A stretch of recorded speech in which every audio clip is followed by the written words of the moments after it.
Assalamualaikum warahmatullahi wabarakatuh. Pertama-tama yang saya hormati dosen pengampu mata kuliah pengantar akuntansi yaitu Ibu Desi Arigawati, SEAK MSI. Di sini saya Rahmanullah Hairani dari Fakultas Ekonomi dan Bisnis Prodi Manajemen Sore, Universitas Pancasakti Bekasi akan menjelaskan materi mengenai persamaan siklus akuntansi.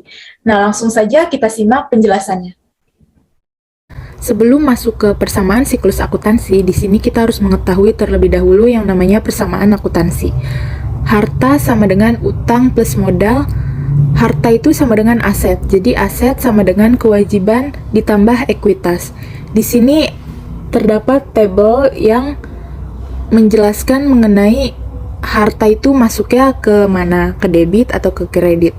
Jadi di sini saya akan menjelaskan harta atau aset itu akan bertambah di debit dan akan berkurang di kredit. Biaya atau beban masuk ke penambahan debit dan pengurangan kredit. Selain itu, utang atau kewajiban akan bertambah di kredit dan mengalami pengurangan di debit. Selanjutnya ada modal. Modal ini masuk ke penambahan kredit dan pengurangan debit. Yang terakhir, pendapatan masuk di penambahan kredit dan pengurangan debit. Kita lanjut ke pengertian siklus akuntansi.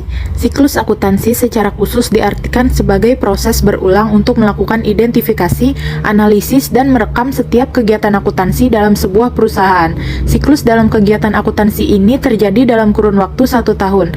Dalam kurun waktu tersebut, semua prinsip, kaidah, metode, hingga teknik-teknik dalam akuntansi digunakan untuk mencatat segala kegiatan akuntansi perusahaan. Umumnya siklus ini dimulai pada awal tahun dengan pembukaan, pembukuan, dan ditutup dengan jurnal penutup. Proses akuntansi ini dilakukan berkesinambungan dan berulang selama perusahaan masih aktif. Hal ini kemudian menjadikan proses-proses tersebut sebuah siklus. Adanya siklus ini dapat membantu pemilik perusahaan dalam melakukan analisis terkait kondisi keuangan perusahaan yang dimilikinya. Nah, pasti teman-teman di sini bertanya-tanya, bagaimana sih siklus akuntansi itu? Nah, di sini akan saya jelaskan mengenai siklus akuntansi. Yang pertama itu ada transaksi bisnis yang memiliki nilai uang. Selanjutnya ada jurnal umum, buku besar, neraca saldo, ayat penyesuaian, neraca saldo setelah penyesuaian, laporan laba rugi, neraca atau laporan posisi keuangan, laporan perubahan atau ekuitas modal, dan yang terakhir ada laporan arus kas. Nah, pastinya siklus akuntansi ini memiliki langkah-langkah. Di sini akan saya jelaskan poin-poin mengenai langkah dalam siklus akuntansi. Yang pertama, menganalisis dan mencatat transaksi ke dalam jurnal. Lalu, memposting transaksi tersebut ke buku besar, menyiapkan neraca saldo yang belum disesuaikan, menyiapkan dan menganalisis data penyesuaian, menyiapkan kertas kerja akhir periode, ini sifatnya opsional, lalu membuat ayat jurnal penyesuaian dan posting ke buku besar, menyiapkan neraca saldo yang disesuaikan, menyiapkan laporan keuangan, membuat ayat jurnal penutup dan posting ke buku besar, dan yang terakhir menyiapkan neraca saldo setelah penutupan. Selanjutnya saya akan menjelaskan poin dari langkah dalam siklus akuntansi yang sudah dijelaskan tadi. Yang pertama yaitu ada langkah menganalisis dan mencatat transaksi ke dalam jurnal. Yang pertama itu harus baca dengan hati-hati penjelasan transaksi untuk menentukan apakah transaksi tersebut mempengaruhi akun aset, liabilitas, ekuitas pemilik, pendapat, beban, atau prive. Yang kedua, untuk setiap akun yang dipengaruhi oleh transaksi, tentukan apakah saldo akun tersebut naik atau turun. Selanjutnya, tentukan apakah setiap kenaikan atau penurunan tersebut harus dicatat sebagai debit atau kredit. Dan yang terakhir, kita harus mencatat transaksi tersebut dengan menggunakan ayat jurnal. Lanjut ke langkah yang kedua yaitu memindahkan transaksi ke buku besar. Secara periodik, transaksi-transaksi yang dicatat ke dalam jurnal dipindahkan ke akun-akun dalam buku besar. Debit dan kredit untuk setiap jurnal dipindahkan atau diposting ke dalam akun sesuai dengan urutan tanggal terjadinya di dalam jurnal. Ayat jurnal ini dipindahkan ke dalam akun dalam buku besar dengan menggunakan 4 langkah, yaitu yang pertama, tanggal dicatat di kolom tanggal, jumlah dicatat di kolom debit atau kredit, halaman jurnal dicatat di kolom referensi posting, dan yang terakhir nomor akun dicatat di kolom referensi posting di dalam jurnal. Selanjutnya, langkah ketiga yaitu menyiapkan neraca saldo yang belum disesuaikan. Neraca saldo yang belum disesuaikan disiapkan untuk menentukan apakah terdapat kesalahan dalam posting debit dan kredit ke buku besar. Neraca saldo yang belum disesuaikan bukanlah bukti keakuratan yang lengkap mengenai buku besar. Neraca saldo ini hanya menunjukkan bahwa jumlah debit sama dengan jumlah kredit. Yang selanjutnya, langkah keempat ada menyiapkan dan menganalisis data penyesuaian. Sebelum laporan keuangan dapat disiapkan, akun-akun harus dimutakhirkan.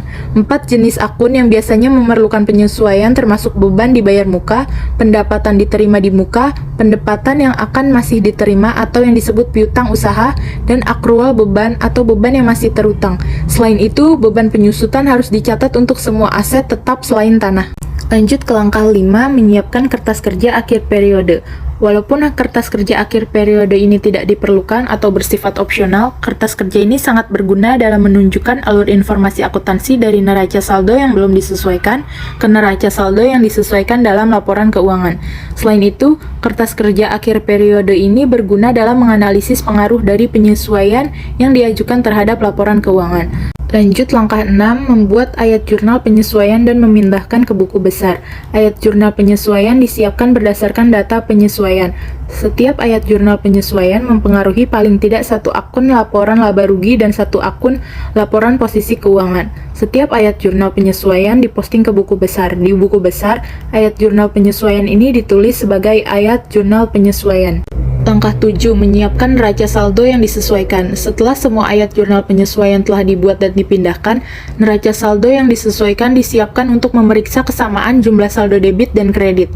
Hal ini adalah langkah terakhir sebelum menyiapkan laporan keuangan, dan semua kesalahan yang muncul dari proses pemindahan ayat jurnal ini harus ditemukan dan diperbaiki. Langkah 8, menyiapkan laporan keuangan. Laporan laba rugi disiapkan terlebih dahulu, diikuti oleh laporan ekuitas pemilik, kemudian laporan posisi keuangan. Laba neto atau rugi neto yang ditunjukkan dalam laporan laba rugi disajikan dalam laporan ekuitas pemilik bersama dengan penambahan investasi dan juga penarikan oleh pemilik. Saldo akhir modal pemilik dilaporkan di laporan posisi keuangan dan ditambahkan dengan jumlah liabilitas untuk menyamakan jumlah aset. Lanjut langkah ke-9, membuat ayat jurnal penutup dan memindahkan ke buku besar. 4 ayat jurnal penutup tersebut adalah semua pendapatan didebit sebesar saldonya dan mengkredit ikhtisar laba rugi. Semua beban dikredit sebesar saldonya dan mendebit ikhtisar laba rugi. Ikhtisar laba rugi didebit sebesar saldonya dan mengkredit modal pemilik. Prive pemilik dikredit dan mendebit modal pemilik. Yang terakhir, langkah ke-10, menyiapkan neraca saldo setelah penutupan. Tujuan dari neraca saldo setelah penutupan ini adalah untuk memastikan bahwa buku besar telah sesuai pada awal periode berikutnya. Semua akun beserta saldo dalam neraca saldo setelah penutupan harus sama dengan akun dan saldo di laporan posisi keuangan pada akhir periode. Lanjut, di sini sudah saya berikan contoh soal jurnal umum. Ini adalah contoh transaksi yang terjadi di salah satu salon yang bernama Tika Salon selama bulan Desember tahun 2017. Baik, langsung saja saya jelaskan. Di sini terjadi transaksi pada tanggal 2, Tika menyetorkan 50 juta sebagai modal awal ke rekening bank atas nama Tika Salon. Kita masukkan per tanggal 2 Desember ke nama akunnya kas, yaitu masuk ke debit dan modal masuk ke kredit. Masih per tanggal 2, di Ruko 2 sewa seharga 12 juta per tahun dibayar muka. Kita masukkan ke nama akun sewa bayar di muka sebanyak 12 juta debit dan kas masuk ke kredit 12 juta. Selanjutnya pada tanggal 4 membeli peralatan salon secara kredit sebesar 6.500.000. Kita masukkan per tanggal 4 Desember nama akun perlengkapan masuk ke debit 6.500.000 dan karena ini dibeli secara kredit, di nama akun tertulis hutang masuk ke kredit 6.500.000. Lanjut, pada tanggal 9 menerima uang sejumlah 2 juta dari pelanggan. Kita masukkan tanggal 9 Desember, nama akunnya kas masuk ke debit 2 juta dan pendapatan masuk ke kredit 2 juta. Pada tanggal 15, Tika Salon mengeluarkan sejumlah biaya sebagai berikut. Gaji 2.500.000, biaya utilitas telepon, air, listrik sebanyak 550.000 dan biaya lainnya sebanyak 300.000. Langsung kita masukkan per tanggal 15 Desember di nama akunnya beban gaji, utilitas, dan lain-lain sebanyak 3.350.000 di debit dan kas masuk ke kredit 3.350.000 juga. Selanjutnya pada tanggal 16 membayar kreditur sebanyak 1.250.000 untuk transaksi keempat. Kita masukkan per tanggal 16 yaitu nama akun hutang masuk ke debit 1.250.000 dan kas masuk ke kredit 1.250.000. Lanjut pada tanggal 18 Tika menerima uang sebesar 2.500.000 untuk kebutuhan pribadi. Kita masukkan per tanggal 18 itu masuknya ke Prive. Prive itu masuk ke debit sebanyak 2.500.000 dan kas masuk ke kredit 2.500.000. Lanjut pada tanggal 20 membeli peralatan seharga 4 juta tunai. Kita masukkan per tanggal 20 di nama akunnya peralatan masuk ke debit 4 juta dan kas masuk ke kredit 4 juta. Selanjutnya tanggal 22 membayar asuransi untuk jangka waktu 1 tahun sebesar 6 juta. Kita masuk per tanggal 22. Nama akun asuransi bayar di muka sebanyak 6 juta di debit dan kas masuk ke kredit 6 juta. Selanjutnya tanggal 23 memberikan layanan kepada pelanggan seharga 250.000 tetapi belum dibayar. Masuk per tanggal 23, nama akun piutang 250 ke debit dan pendapatan 250. Lanjut pada tanggal 25, lunasi hutang pada transaksi keempat. Kita masuk per tanggal 25, nama akun hutang masuk ke debit 5.250.000, kas masuk ke 5.250.000. Selanjutnya pada tanggal 27, dibeli peralatan seharga 2 juta secara kredit. Karena ini secara kredit, jadi kita masuk ke nama akun perlengkapan masuk ke debit 2 juta dan hutang sebanyak 2 juta masuk ke kredit. Selanjutnya pada tanggal 28 menerima pembayaran untuk transaksi tanggal 23 sejumlah 250. Kita masuk per tanggal 28 nama akun kas masuk ke debit sebanyak 250 dan piutang masuk ke kredit sebanyak 250. Yang terakhir di sini pada tanggal 30 menerima 3 juta dari pelanggan untuk layanan tata rias yang akan dilakukan bulan depan. Kita masuk per tanggal 30, nama akun kas masuk ke debit 3 juta dan pendapatan diterima di muka sebanyak 3 juta masuk ke kredit.